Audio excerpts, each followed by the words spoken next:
Hi friends, welcome to Samriya channel. இயற்கை எவ்வளோ அழகானதும் அவ்வளோ ஆபத்தானதும் கூட. மஞ்சுமல் பாய்ஸ் பற்றி இப்போ நிறையா பேசிட்டு வரோம். அட்வென்ச்சரஸான ஒரு ட்ரிப் வந்து நம்மளோட உயிரையே வந்து எடுக்கிற அளவுக்கு போகக்கூடும் அப்படின்றதுக்கு அந்த படம் ஒரு நல்ல எக்ஸாம்பிள். இந்த மாதிரியான ஒரு இன்சிடெண்ட் நட்டிப்புட்டி அப்படிங்கிற ஒரு கேவ்லேயும் நடந்திருக்கு.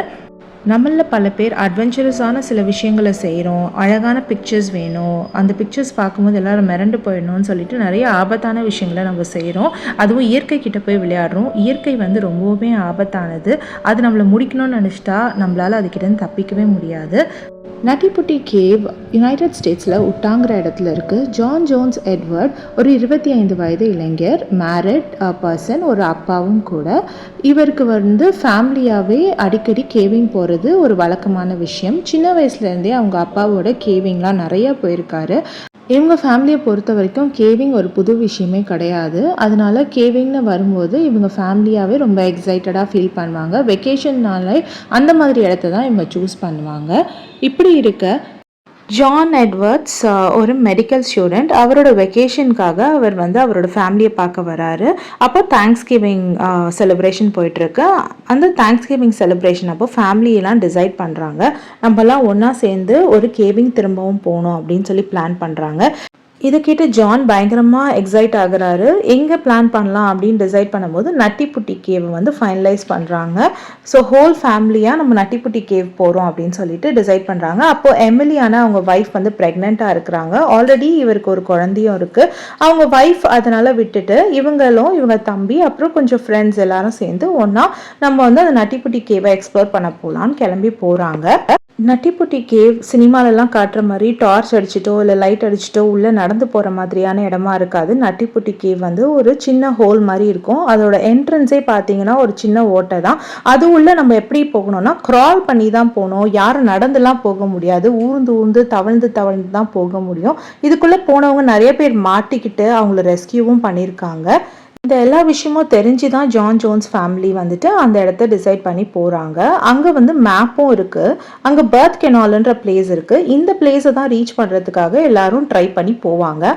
ஸ்டார்டிங்கில் எல்லாமே ஹாப்பியாக ஆரம்பிக்குது. ஜான் க்ரால் பண்ணி உள்ளே போகிறாரு. அவர் பின்னாடி அவரோட தம்பியும் வந்துக்கிட்டே இருக்காரு. அப்படி போகும்போது ஒரு சின்ன ஒரு ஹோல் பார்க்குறாரு. இதுதான் பர்த் கெனால் போகிற ரூட் அப்படின்னு நினச்சிக்கிட்டு தப்பான ஒரு ஹோல்குள்ளே அதுவும் அவரோட தலையை விட்டு நுழைஞ்சிடுறாரு. அந்த ரொம்ப குறுகிய ஓட்டன்றதுனால அவரால் கை கால் எதையுமே அசைக்க முடியல.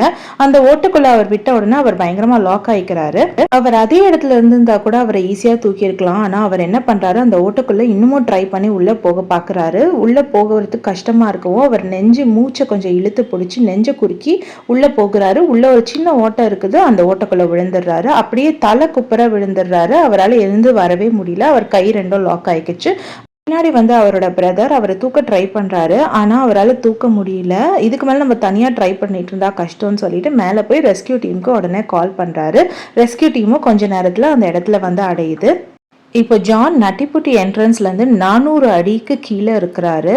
இப்போ இவரை ரீச் பண்ணணும்னாலே ஒரு அரை மணி நேரம் ட்ராவல் பண்ணி போனாதான் முடியும். ஜான் மாட்டிக்கிட்ட விஷயம் தெரிஞ்ச உடனே நிறைய எக்ஸ்பீரியன்ஸ் கேவர்ஸ் வந்துட்டாங்க ஜான் உயிரை காப்பாற்றுறதுக்கு. என்ன இருந்தாலும் எவ்வளோ எக்ஸ்பீரியன்ஸாக இருந்தாலும் அந்த கேவோட என்ட்ரன்ஸ் வந்து இந்த பிரச்சனையை இன்னும் கொஞ்சம் டிஃபிகல்ட் ஆக்குச்சு. அந்த கேவோட என்ட்ரன்ஸில் ஒரு டைமில் ஒருத்தர் தான் நுழைய முடியும். ஒருத்தர் தான் போய் அவரை போய் காப்பாற்ற முடியும். அந்த ஒருத்தருமே வந்துட்டு க்ரால் பண்ணி ஊர்ந்து தான் போகணும். இப்படி இருக்க எக்ஸ்பீரியன்ஸ் கேவரான ஜூசியை தான் முதல்ல அனுப்புகிறாங்க. ஜூசி கஷ்டப்பட்டு உள்ளே போய் ஜானை வந்து ரீச் பண்ணிடுறாங்க. ரீச் பண்ணதோட அவர் கால் தெரியுது. அவர்கிட்ட கேட்குறாங்க, நீங்கள் எப்படி இருக்கீங்கன்னு சொல்லிட்டு. அவர் சொல்கிறாரு, என்னை எப்படியாவது இங்கேருந்து சீக்கிரமாக வெளியில் எடுத்துருங்க அப்படின்னு அவர் கேட்குறாரு. இவங்களும் அவருக்கு தைரியம் சொல்லிட்டு கொஞ்சம் ட்ரை பண்ணுறாங்க எப்படியாவது அவரை தூக்குறதுக்கு. ஆனால் அவங்களால முடியல. அதனால அவங்களும் வெளியில் வந்து ரெஸ்கியூவர்ஸ் கிட்டே இந்த விஷயத்த சொல்கிறாங்க. ரெஸ்கியூவர்ஸும் இப்படியே விட்டால் இது சரிப்படாதுன்னு பிளான் பி போகலான்னு சொல்லிட்டு ரோப் கட்டி அவரை தூக்கலான்னு ட்ரை பண்ணுறாங்க. ரோப் கட்டுறதும் ஈஸியான விஷயம் கிடையாது. அங்கங்கே நெயில் அடித்து அந்த நெயில் மூலமாக ரோப் கட்டி லீவர் கட்டி அவரை தூக்கணும். அப்படி தூக்கும் போதும் அதில் என்ன பிரச்சனை இருந்ததுன்னா, அவரை தூக்கும்போது அவர் ரொம்ப நேரமாக தலைக்கீழே இருந்ததுனால அவரோட காலில் ரத்த ஓட்டமே இல்லை. இந்த ரத்த ஓட்டம் இல்லாத காரணத்தினால அதில் ரோப் கட்டி இழுக்கும் போது அவருக்கு ரொம்ப வலி வருது. அவர் கத்துறாரு. அப்படியே அவரோட வலியை பொருட்படுத்தாமல் அவரை தூக்க முயற்சி பண்ணாலும் அவரோட கால் வந்து மேலே இடிக்குது. அவரோட பாடியை அவங்களால ஃபுல்லாக தூக்க முடியல. இப்போ அவரை தூக்குறதுக்கான ஒரே வழி வந்து அவரோட காலை உடைச்சு அவரை மேலே எடுக்கிறது தான். ஏன்னா இன்னும் இருக்க இருக்க அவரோட உயிரும் போக வாய்ப்பு இருக்கு. ஆனால் இப்படி அதிக ஸ்ட்ரெயின் கொடுத்து உடம்ப தூக்கும் பொழுது உடம்பு அந்த ஷாக்கை தாங்கிக்காம ஹார்ட் அட்டாக் வரதுக்கு நிறையா வாய்ப்பு இருக்கு. அதனால அவரோட பாடிக்கு ரெஸ்ட் வேணும்னு சொல்லிட்டு அவரை லைட்டாக தூக்கி அவருக்கு தண்ணியும் சாப்பாடும் கொஞ்சம் தராங்க. கிட்டத்தட்ட 24 மணி நேரமாக அவர் இப்படி தொங்கிட்டே இருக்காரு. தலைகீழ இருக்கும் பொழுது ஹார்ட் தான் வந்து பிளட்டை எல்லாம் உடம்புக்கு ஃபுல்லாக பம்ப் பண்ணி அனுப்பும். ஹார்ட் ரொம்ப நேரமாக கிராவிட்டிக்கு ஆப்போசிட்டாக ஒர்க் பண்ணிட்டு இருக்கிறதுனால ஹார்ட்டால் ரொம்ப நேரம் ஃபங்க்ஷன் பண்ண முடியாது. ஒரு ஸ்டேஜுக்கு மேலே ஹார்ட் கண்டிப்பாக நின்றும். இதுதான் ஜான்க்கு நடந்தது. தலைக்கீழ ரொம்ப நேரம் தொங்கிட்டு இருந்ததுனால ஹார்ட்டால் ஒழுங்காக ஃபங்க்ஷன் பண்ண முடியல. அதோட இயற்கைக்கு மாறாக அது வேலை செய்கிறதுனால அதால் ரொம்ப நேரம் வேலை பார்க்க முடியாமல் ஒரு டைமுக்கு மேலே கார்டியாக் அரெஸ்ட் வந்துருச்சு. ஸோ அவர் அதே இடத்துல இறந்தும் போயிடுறாரு. 27 மணி நேரமாக தொடர்ந்து நடந்த இந்த ரெஸ்கியூ ஆப்ரேஷனில் அவரை காப்பாற்ற முடியாமல் போயிடுச்சு. 25 நவம்பர் 2009 ஒரு டாக்டரும் கேவருமான ஒருத்தர் இந்த ஹோல்குள்ளே இறங்கி ஜான் கிட்ட போயிட்டு பல்ஸ் செக் பண்ணிவிட்டு இஸ் நோ மோர்னு டிசைட் பண்ணிவிட்டு வெளியில் வந்து அவர் டெட்ன்னு டிக்ளேர் பண்ணுறாங்க. இவ்வளோ நேரம் அவரை உயிரோடு தூக்குறதுக்காக ட்ரை பண்ணிட்டு இருந்தாங்க. இப்போ உயிரோடு தூக்க முடியாதுன்னு தெரிஞ்ச பிறகு அட்லீஸ்ட் அவர் பாடியாவது எடுக்க முடியுமான்னு பார்க்குறாங்க. அதுவும் முடியல. இதுக்கு மேலே கேவ் உரிமையாளர் அவங்களோட ஃபேமிலி மெம்பர்ஸ் கிட்ட பேசி ஒரு அக்ரிமெண்ட்டுக்கு வராங்க. இதுக்கு மேலே நாங்கள் இந்த கேவை க்ளோஸ் பண்ணுறோம். இது வந்து ஜானோட நினைவிடமாகவே இனிமேல் எப்போவுமே இருக்கும், க்ளோஸ்டாகவே இருக்கும். இதுக்கு மேலே இந்த மாதிரி ஒரு ட்ராஜடி நடக்கவே நடக்காதீங்க அப்படின்னு அவங்களுக்கு ப்ராமிஸ் பண்ணுறாங்க. அதனால் அன்னையிலேருந்து நட்டிப்புட்டி கேவுக்கு சீல் வைக்கிறாங்க.